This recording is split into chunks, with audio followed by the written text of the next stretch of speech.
मेरा बहुत बहुत आभार। वास्तु मैं अपने बारे में बता दूं, मैं करीब 19 साल गवर्नमेंट ऑफ इंडिया में काम किया, फिर 18 साल 19 साल फिर प्राइवेट सेक्टर में काम किया, फिर लास्ट में मैं गवर्नमेंट का एडवाइज़र था 5G टेक्नोलॉजी डेवलपमेंट करने के लिए, जो अभी डेवलप हो चुकी है। उसके बाद मैं रिटायरमेंट के बाद वास्तु शुरू किया हूँ और करीब 4 साल हो गए वास्तु, और करीब 60-70% केसेस हम फ्री में करते हैं उनके लिए जिनका बिजनेस बंद हो गया हो या कोई असाध्य रोग हो, उनके लिए हम वास्तु करते हैं और फ्री में करते हैं। बाकी 30-20% केसेस हम आर्किटेक्ट के लिए करते हैं। वास्तु विद्या बहुत सरल है, केवल हमें जानना है कि 45 देवता हैं, 5 तरह के 5 तत्व हैं। जिन देवताओं का जो भी गुणधर्म है, जो उनकी एनर्जी है, उसके बेस पे अगर हम घर के कार्यों को अलाइन करें, उसके हिसाब से वहाँ पे उन चीज़ों को व्यवस्थित करें, तो वास्तु का पूरा फल मिलता है और घर में सभी तरह की अच्छी एनर्जी फ्लो होती है, जिससे आध्यात्मिक, भौतिक और हर तरह के लाभ मिलते हैं। जैसे हम उदाहरण लें कि 45 देवताओं में सबसे ज़्यादा महत्वपूर्ण देवता होते हैं ब्रह्मा जी, क्योंकि उनको सबसे ज़्यादा जगह है और सारी ऊर्जा का सृजन भी वहीं से होता है। और ब्रह्मा जी के बारे में केवल एक टिप्स दूंगा आप लोग को कि ब्रह्मा जी के पास 4 वेद हैं, और अगर हम देखें तो उनका जो ईस्ट की तरफ उनका जो मुंह होता है उसमें ऋग्वेद है, फिर उसके बाद साउथ में यजुर्वेद है, उसके बाद वेस्ट में सामवेद है, एंड देन अथर्ववेद है उनका नॉर्थ में।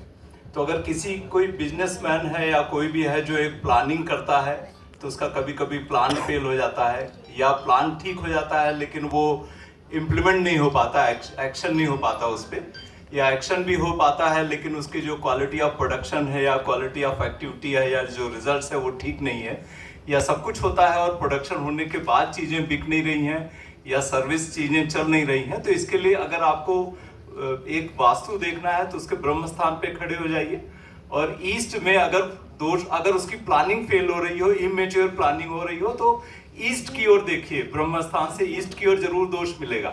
पर अगर उसकी योजनाएं सफल हो, अच्छी हैं, मेच्योर योजनाएं हैं और काम नहीं हो पा रहा है, तो आप साउथ की तरफ देखिए।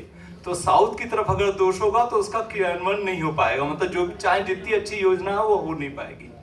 लेकिन अगर योजना हो गई, लागू हो रही है, लेकिन प्रोडक्शन में प्रॉब्लम है, क्वालिटी में इशू है, या चलते चलते चीजें बिगड़ रही हैं, तो इसके मतलब कहीं पे क्वालिटी कंट्रोल या प्रोसेस में प्रॉब्लम है, तो उसके वेस्ट में दोष होगा, पश्चिम दिशा में दोष होगा। और सब कुछ हो गया, प्रोडक्शन भी हो गया, लेकिन उसको बिक नहीं रहा सामान, उसका सर्विस नहीं चल रहा है, या बिजनेस में ग्रोथ नहीं हो रहा है। जब तक ग्रोथ नहीं होगा तो दोबारा प्लानिंग नहीं होगी, वो साइकिल नहीं शुरू होगी, तो उसके नॉर्थ में दोष होगा। तो बहुत अच्छा टिप है, सभी के लिए है, और इसको करके देखें और ब्रह्म स्थान को बहुत अच्छी तरह से साफ सुथरा रखें।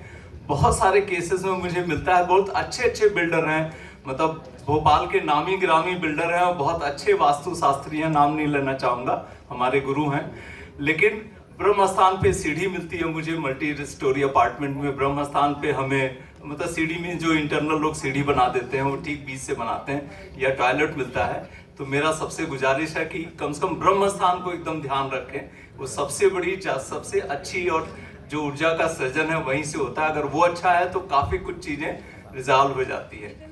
एक दूसरा टिप्स है कि लोग अक्सर डरते हैं कि साउथ फेसिंग घर है तो क्या होगा। मैं याद है कि मैं एक आर्किटेक्ट के पास बैठा था, बस 1 मिनट और लूँगा, और वहाँ पे एक पूरी फैमिली आई हुई थी। वो बोल रहे थे कि 10,000 स्क्वायर फीट में घर बनाना है, और करते करते उन्होंने बताया कि मेरे घर का जो गेट है वो साउथ वेस्ट में है। तो मैंने उनसे यही कहा कि अगर साउथ वेस्ट में गेट होता तो आप मेरे सामने बैठे नहीं होते, क्योंकि आप निर्धन हो चुके होते। तो फिर उन्होंने हमें चैलेंज किया कि नहीं मेरा गेट है। मैं उनके घर गया, पूरा पद विन्यास किया, पूरा देखा, और हमने उनको प्रूव किया कि नहीं आपका साउथ नहीं है, ये एक्चुअली आपका साउथ में है, और ये गृहच्छद देवता के पद में है, इसलिए आप इतने धनी हो रहे हैं और नया घर बना पा रहे हैं। Thank you so much. मेरा फ़ोन नंबर है 7358384188, और मैं भोपाल में रहता हूँ। धन्यवाद, बहुत बहुत धन्यवाद।